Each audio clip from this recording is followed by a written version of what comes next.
जय गुरुदेव। भारतीय संस्कृति की महानता सर्वविदित है। संपूर्ण विश्व में, चरचराचर जगत में भारतीय संस्कृति ही अपनी विशिष्टता के कारण अत्यंत महनीय है। यहाँ के प्रत्येक दिवस, पक्ष, मास अथवा वर्ष किन्हीं विशेष नामों से जाने जाते हैं। उनका एक अलग प्रभाव होता है। जो 7 दिन हैं, ये सप्तवार अपने आप में अत्यंत महत्वपूर्ण है। आज हम लोग एक विशेष दिवस पर चर्चा करने जा रहे हैं, जिसे गंगा दशहरा कहते हैं। इस दिन माँ भगवती गंगा का अवतरण हुआ था। स्वर्गलोक से भगवती गंगा का इस भूभाग पर अवतरण हुआ था।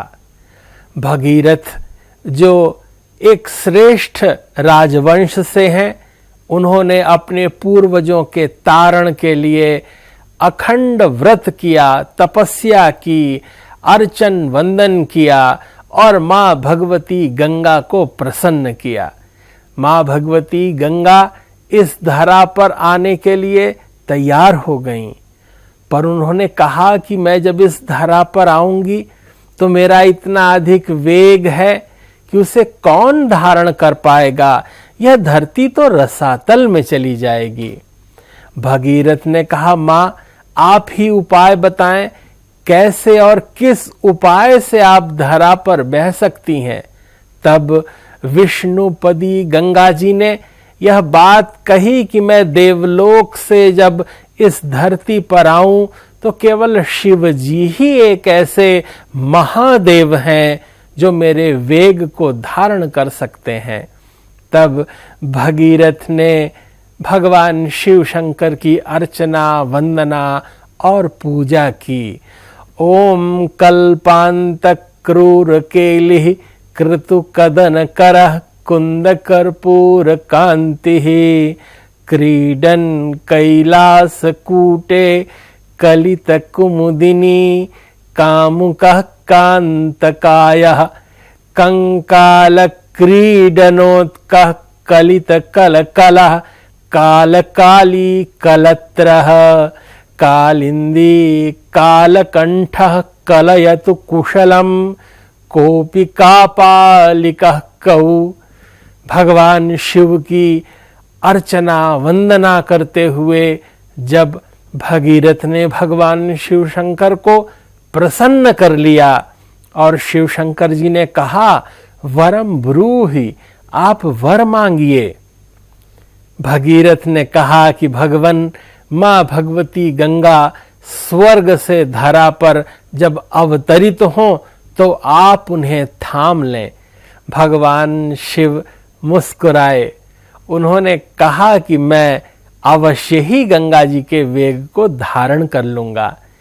भगवान शिव शंकर के मन में यह भी विचार आया कि विष्णुपदी गंगा इस धरा पर आने के लिए मानो उन्होंने चयन किया हो।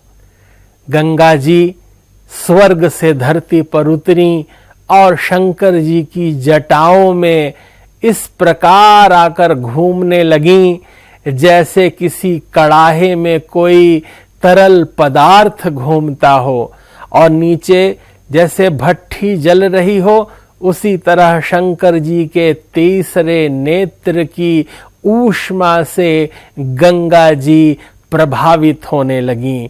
जटा कटाह संभ्रम भ्रमन निलिम्प निर्झरी विलोल वीचि वल्लरी विराजमान मूर्धनि धगद धगद धगद जलल्ललाट पट्ट पावके किशोर चंद्रशेखरे रति प्रतिक्षण मम। इस प्रकार जब माँ भगवती गंगा शिव जी के मानो तीसरे नेत्र की धधकती हुई ज्वाला से भस्मीभूत हो रही थी, तब उन्होंने शिव जी से प्रार्थना की और अपने लिए स्थान मांगा, अपने निकलने के लिए कुछ अवकाश मांगा। तब अपनी एक जटा को खोलकर भगवान शिव शंकर जी ने गंगा जी को इस धरा पर धीरे से प्रवाहित किया। माँ भगवती गंगा धीरे से कल कल निनाद करती हुई गौमुख से निकलकर धीरे धीरे बहते हुए हरिद्वार के समतल तट पर आ गईं। एक तपस्वी जो जानु ऋषि थे, उन्हों की जंघा से वे पुनः निकली हैं, क्योंकि माँ भगवती गंगा ने उन ऋषि की कुटिया ही बहा दी थी। तब उन्होंने गंगा जी का सर्वस्व पान कर लिया। तब भगीरथ ने उनसे प्रार्थना की कि आप इन्हें मुक्त कर दें। तब अपनी जानु पर प्रहार करके उन्होंने गंगा जी को पुनः उत्पन्न कर दिया। इससे उनका नाम जाह्नवी पड़ा। और इस तरह गंगा मैया इस धरा में बहती हुई तीर्थराग प्रयाग से होते हुए बनारस इत्यादि दिव्य पावन क्षेत्रों का संस्पर्श प्राप्त करते हुए सुदूर गंगा सागर में जाकर के सगर के कुल का तारण करते हुए, सगर के पुत्रों का उद्धार करते हुए इस भारत के भूभाग में बहने लगी। माँ भगवती गंगा लोक तारिणी है, सकल कलिमल हारिणी है। वे अंतःकरण को शुद्ध कर देने वाली हैं। बहिरंग और अंतरंग दोनों ही पावन बनाती हैं।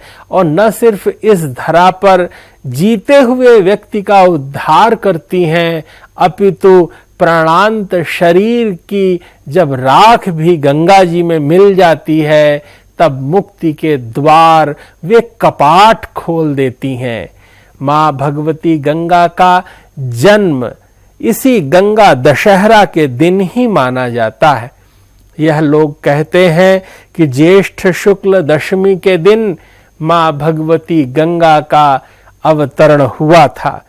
इस दिन शुक्ल पक्ष था, बुधवार का दिन था, हस्त नक्षत्र था, गर करण था और व्यतिपात योग में वे कन्या के चंद्रमा में तथा वृषभ के सूर्य, इन योग में वे इस धरा पर आईं। उनका जल किसी के भी जीवन को पवित्र बना देता है। कामनाओं को पूर्ण कर देने वाली, समस्त अभिलाषाओं को अपनी पूर्णता आशीष से अभिसिंचित कर देने वाली माँ भगवती गंगा का पुनीत स्मरण जो कोई करता है, गंगा दशहरा के इस पावन दिवस पर माँ गंगा उसका मंगल करती हैं, कुल का कल्याण करती हैं, विद्या, वैभव और विचार देती हैं। अनंत काल से भारत के ऋषि मुनि और उस परंपरा में माँ भगवती गंगा का सदैव मान होता आया है। पूज्य महर्षि महेश योगी जी ने अपने संपूर्ण जीवन में अधिकांशतः गंगा जी के ही जल का पान किया और संपूर्ण विश्व को कराया। उनकी मान्यता थी कि माँ भगवती गंगा ये देव नदी हम सबके कल्याण के लिए इस धरा पर अवतरित हुई हैं। इनके तट पर किए जाने वाला अनुष्ठान पूर्ण होता है। गंगा जल से भगवान शिव जी का अभिषेक करने से भगवान भोलेनाथ भी अत्यंत शीघ्रता से प्रसन्न हो जाते हैं। लोक मंगलकारिणी माँ भगवती गंगा के इस पुनीत गंगा दशहरा के स्मरण मात्र से, इनके अवतरण की कथा मात्र से, श्रवण करने से हम सबका अंतःकरण पावन हो जाता है। पूज्य महर्षि महेश योगी जी संपूर्ण विश्व में भारतीय वाङ्मय, हमारी दिव्य चेतना का प्रसार उनका संकल्प था। उनके ही आशीर्वाद से अनवरत वेद विद्या मार्तंड ब्रह्मचारी डॉक्टर गिरीश जी महर्षि महेश योगी संस्थान के माध्यम से अनवरत भारतीय वाङ्मय की दिव्य ज्ञान गंगा का रसपान करा रहे हैं। उनके निर्देशन में शास्त्र चर्चा, विद्या और विवेक का प्रसार हो रहा है। भावातीत ध्यान के अभ्यास और सिद्धि के अभ्यास करने से सतोगुणी चेतना का विकास हो रहा है और संपूर्ण विश्व में वह पूर्णता, दिव्यता और अलौकिक वातावरण धीरे धीरे समग्र रूप से प्रसारित हो रहा है। ज्ञान के इस प्रचंड और अतुलनीय दिव्य ज्ञान में हम सब स्वतः को समर्पित करते हैं।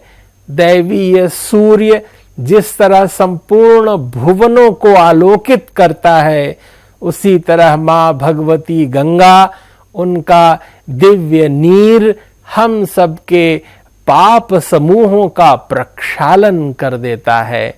गंगा मैया का स्मरण करते हुए आप सभी को बहुत बहुत शुभकामनाएं, बहुत मंगल कामनाएं।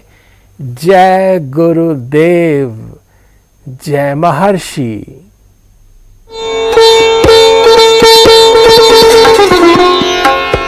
Thank you.